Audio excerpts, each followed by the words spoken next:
ওই যে ওইটা ঘর তো ভাঙতে হবে, তা দেন 10 লাখ। 10 লাখ? ঘর নিয়ে যান, ওটা নিয়ে যান, ওটা পছন্দ হয় তাহলে নিয়ে যান, 10 লাখ টাকা দেন।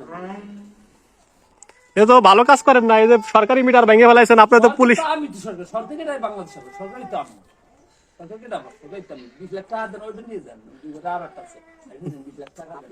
আচ্ছা দিবানি। আপনার মনে হয় ফাঁসির মামলা হবে। মামলা হইলে খাইতেন না আমি। গরু নিয়ে 50-60 টাকা, 100 টাকা গরু নিয়ে টাকা নিয়ে 20 লাখ গরু কই? নিয়ে কিন বরিশাল থেকে জিয়া আছে না, জিয়ার কোন তুই নিয়ে যা। আচ্ছা আমি তো সরকার, ওই পায়ে কি লাগাইছে? সিওর লাগাইছে?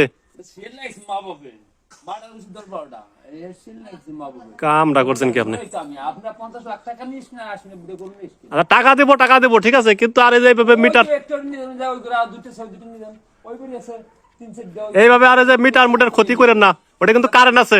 সবদিন গরু সিজন দেশে টাকা সিজন কোটি দিন। আচ্ছা ঠিক আছে, এই যে আমি রিপোর্ট দিতেছি আপনার নামে আমাদের অফিসে যে আপনি মিটার ভাঙছেন। এখন কি করবো, এই যে গরিব মানুষ। আল্লাহ আল্লাহ রে, মারছে আমার। আচ্ছা ঠিক আছে, দোয়া করে আল্লাহর কাছে আপনি তাড়াতাড়ি সুস্থ হয়ে যান।